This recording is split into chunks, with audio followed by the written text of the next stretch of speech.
প্রিয় দর্শক, এই মুহূর্তে আমরা রয়েছি ঠিক শাহবাগ মোড়ে। আপনারা দেখছেন যে ঠিক কিছুক্ষণ আগে কিন্তু এই শাহবাগ মোড়ে কিন্তু সুপারিশপ্রাপ্ত যে প্রাথমিক শিক্ষকরা রয়েছেন তাদের সাথে কিন্তু পুলিশের দফায় দফায় এখানে ধাওয়া পাল্টা ধাওয়া হয়েছে। আমরা দেখেছি এখানে কিন্তু টিয়ার সেল লাঠিচার্জ এবং জলকামানও ব্যবহার করা হয়েছে। আপনাদেরকে আমরা কিন্তু এর আগেও দেখিয়েছি যে আসলে যে আন্দোলনকারী যারা রয়েছে তারা কিন্তু ইতিমধ্যে আপনারা দেখেছেন যে তারা কিন্তু প্রধান উপদেষ্টার বাসভবন ঘেরাও কর্মসূচি সহ হাইকোর্টের সামনে অবস্থান ধর্মঘট সহ কিন্তু নানান কর্মসূচি পালন করে আসছে। ঠিক তারই পরিপ্রেক্ষিতে কিন্তু আজ শাহবাগ যে মোড় রয়েছে সেই মোড়ে কিন্তু আমরা দেখেছি যে তারা কিন্তু রাস্তা অবরোধ করে দেন এবং এক পর্যায়ে কিন্তু রাস্তা যে আইনশৃঙ্খলা বাহিনী যারা রয়েছেন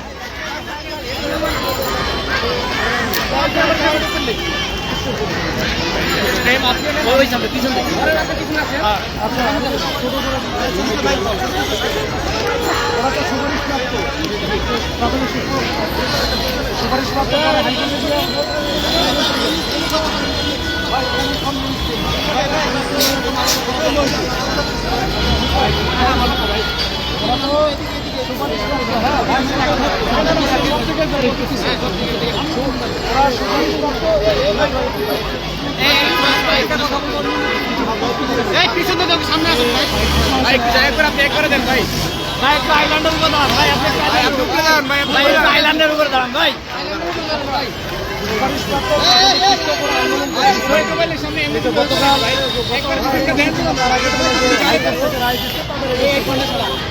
এটার ব্যাপারে তারা রাস্তায় নামছিল, এর আগেও দুইবার এখানে একটা সচিবালয় গেছে, তারপরে আবার যমুনা রেসিডেন্সে গেল, গতকাল তারা র্যালি করছে, সব কিছু করছে। আমরা কিন্তু র্যালি বা মিছিল বিক্ষোভ সবই করতে দিচ্ছি এবং তাদেরকে আমরা প্রেস ক্লাবের থাকতে দিচ্ছি আমাদের প্রোটেকশন দিই এবং গতকালকে বলেও আসছি আমাদের তরফ থেকে যে কোনো ধরনের সহযোগিতা থাকলে আমি করবো।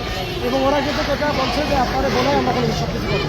এই যে হুট করে আজকে আমার বলা নাই বলে আবার ওইখানে এসে এরা কিন্তু এর আগে পিছন হয়ে গেছে, আবার এখানে এসে জোরে অবস্থা না, মন্ত্রণালয় থেকে আসে না, কারণ হচ্ছে এটা হচ্ছে কোর্টের অর্ডার, অ্যান্ড কোর্টের অর্ডারের বাইরে গিয়ে কিছু কথা বলতে চায় না, বলে এটা তো কোর্ট অফ কন্ট্যাক্ট হবে।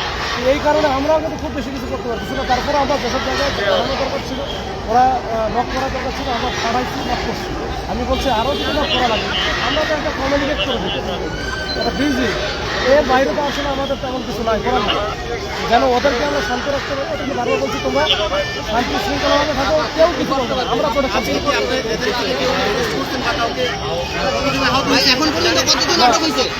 আটক করা বলতে যারা এখানে বেশি উচ্ছৃঙ্খল আচরণ করছে তাদেরকে আমরা থামাতে পারছি না, কিছু আমরা নিয়ে রাখছি, আমরা পরবর্তীতে সিদ্ধান্ত দেবো, যদি সেরকম আমরা ছেড়ে দেবো, আর যদি দেখি ওরা বেশি ঝামেলা করে ফেলে তখন আমরা মামলা পেতে পারবো।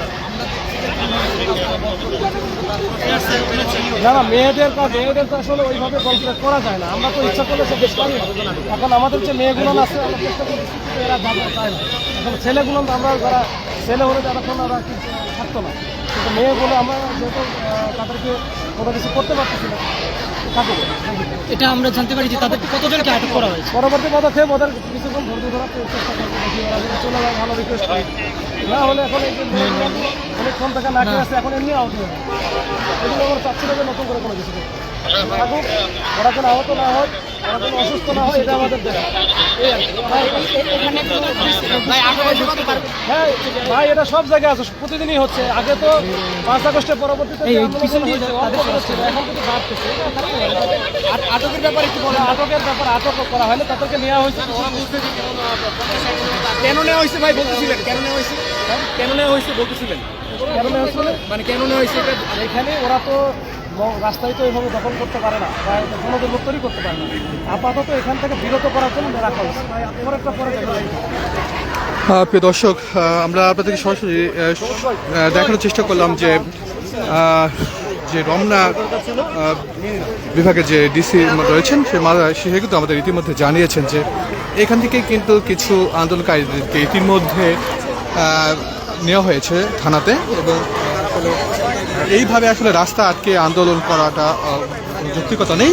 মূলত তার কারণে কিন্তু তারা মূলত ছত্রভঙ্গ করার জন্য টিএসএল এবং আমরা লাঠিচার্জ করেছি এরকমটাই জানিয়েছেন। আসলে আমরা আপনাদেরকে দেখানোর চেষ্টা করেছি যে ঠিক কয়েকদিন আগে কিন্তু তারা ঠিক প্রধান উপদেষ্টার বাসভবন ঘেরাও কর্মসূচি দেন এবং তখনও কিন্তু আমরা দেখেছি যে এই জলকামান সহ আমরা দেখেছি যে টিয়ার জলকামান সহ কিন্তু সেখানে কিন্তু শাহবাগ ঠিক মোড়ে অবস্থান করেন এবং তার পরিপ্রেক্ষিতে কিন্তু আমরা দেখেছি যে আইন শৃঙ্খলা বাহিনী যারা রয়েছেন তারা কিন্তু তাদেরকে ছত্রভঙ্গ করার জন্য কিন্তু এখানে টিয়ার সেল, সাউন্ড গ্রেনেড সহ জলকামান এবং লাঠিচার্জও করা হয়।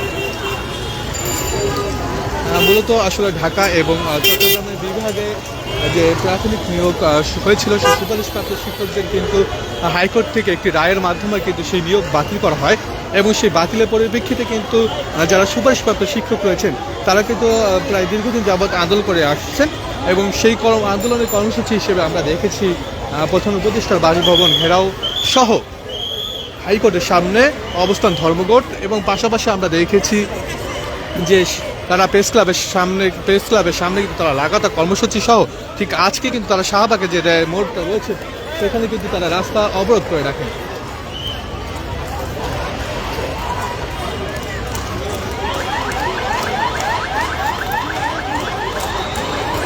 আমরা দেখছি যে শাহবাগের ঠিক মোড়ে যে এখানে রয়েছে সেখানে কিন্তু ইতিমধ্যে আইন শৃঙ্খলা বাহিনীর ব্যাপক তোড়পাড় রয়েছে এবং দেখছি যে আসলে এখানে কিন্তু আইন শৃঙ্খলা বাহিনী মোতায়েন করা হয়েছে। আপনারা দেখছেন যে আন্দোলনকারীরা কিন্তু এখনও রাস্তায় রয়েছেন এবং তারা কিন্তু রাস্তা অবরোধ করে বসে রয়েছে।